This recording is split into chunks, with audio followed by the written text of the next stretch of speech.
Good morning प्यारे बच्चों, Sanjay sir classes में आपका स्वागत है। आज हम लोग क्लास 10th के चैप्टर 9.1 लेकर उपस्थित हुए हैं।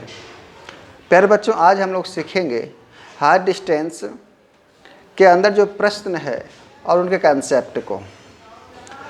ज्यों-ज्यों हम प्रश्न की ओर बढ़ते जाएंगे तो इस चैप्टर के अंदर में जो कंसेप्ट है उनको भी समझते हुए चले जाएंगे। लेकिन एक बात का आप ध्यान रखेंगे, हाई डिस्टेंस के प्रश्नों को सॉल्व करने के लिए हमें सबसे पहला बिंदु पे यह ध्यान देना होगा कि हमें सवाल अच्छे ढंग से पढ़ने को आना चाहिए।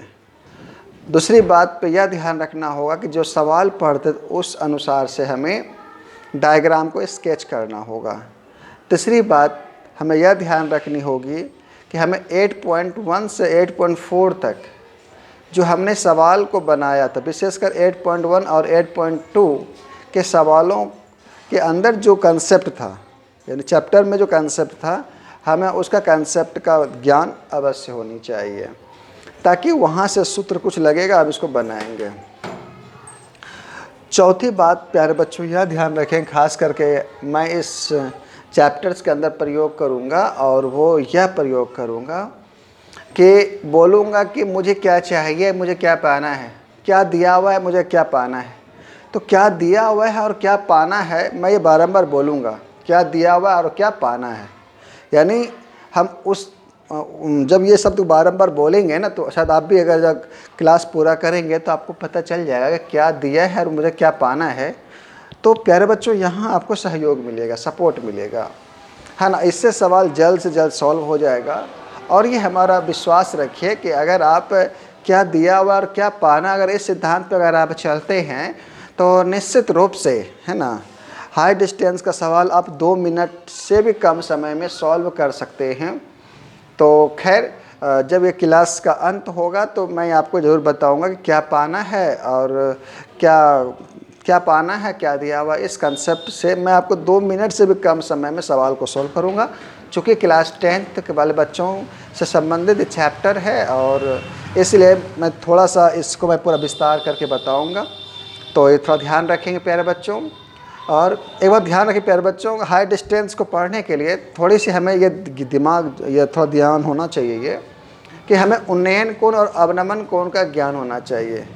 उन्नयन कोण, अवनमन कोण, ये दो कोण है। जब भी उन्नयन कोण अवनमन कोण की बातें होगी प्यारे बच्चों, तो यह कोण क्षैतिज के साथ बनता है। कोण जो भी होगा वो क्षैतिज। अब क्षैतिज का मतलब क्या हो गया देखेंगे कि आप थोड़ा इस डायग्राम से समझेंगे प्यारे बच्चों। अगर इसको देखिए, है ना, तो यहाँ पर देखिए, ये अगर कोण है तो ये, अगर मैं यहाँ से देख रहा हूँ ना, तो ये मेरा उन्नयन कोण है।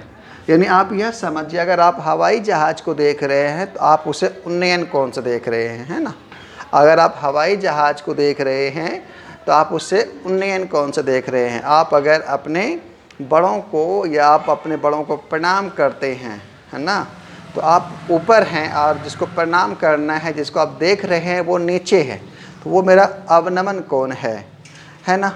तो जैसे कि अभी मैं ऊंचाई पर हूं और आपको मैं देख रहा हूं, तो मैं आपको अवनमन कोण के साथ देख रहा हूं। लेकिन अगर आप मुझे देख रहे हैं ऊंचाई के साथ, आप नीचे में हैं और मैं ऊंचे स्थान पर हूं, तो मैं आप उन्नयन कोण के साथ मुझे देख रहे हैं। लेकिन जिस भी कोण से आप देख रहे हैं, यह जरूर ध्यान रखना होगा कि ये कोण क्षैतिज के साथ बनता है।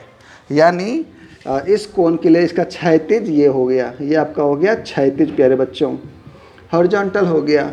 और वही अगर कोई व्यक्ति यहाँ बैठा हुआ है और वो यहाँ मान ले कोई ट्रक या बस चल रहा है ना, और वो इसको देख रहा है, तो वो यहाँ से जो इसको देख रहा है तो वो इसको इस प्रकार से देख रहा है, तो यहाँ जो कोण बनेगा ये कोण कहलाएगा अवनमन कोण। ये अवनमन कोण है प्यारे बच्चों, और ये हमारा उन्नयन कोण है। तो हमें अवनमन कोण और उन्नयन कोण की अवधारणा का ज्ञान होना चाहिए। हाँ, एक प्रश्न ये जरूर उठता है कि सर उन्नयन कोण और अवनमन कोण में संबंध क्या है। आखिर उन्नयन कोण अवनमन कोण में क्या संबंध है। ध्यान रखिएगा कि अगर मैं एक ट्रायंगल बनाता हूँ, अभी ये सवाल मैं नहीं पढ़ा रहा हूँ, तो ध्यान रखिएगा, मैं बस कंसेप्ट की बात मैं कर रहा हूँ। उन्नयन कोण मैं ये बनाता हूँ ट्रायंगल, अब देखेंगे ये मेरा एंगल जो मैं देख रहा हूँ, ये जो कोण है, ये कोण थीटा कोण जो है ये भूमि के साथ बन रहा है प्यारे बच्चों। तो ये हमारा कहलाएगा उन्नयन कोण, क्योंकि ये ऊपर की ओर है ना। लेकिन यहाँ जो यहाँ मान लो व्यक्ति यहाँ बैठा हुआ है, ठीक है, यहाँ को व्यक्ति बैठा हुआ अगर ये नीचे की ओर देख रहा है तो इसके आँख पर जो कोण बनेगा वो इस प्रकार से बनेगा, ये कहलाएगा मेरा अवनमन कोण। लेकिन यहाँ भी कोण बना प्यारे बच्चों क्षैतिज के साथ, और यहाँ भी कोण बनेगा बेटा बच्चों क्षैतिज के साथ।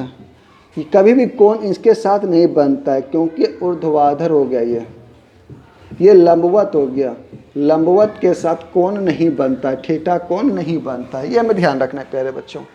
तो इतना हम लोग बारंबार ध्यान रखेंगे और ताकि चैप्टर्स बना सके, आराम से सॉल्व कर सके। तो प्यारे बच्चों आज से हम लोग क्लास स्टार्ट करते हैं। Thank you.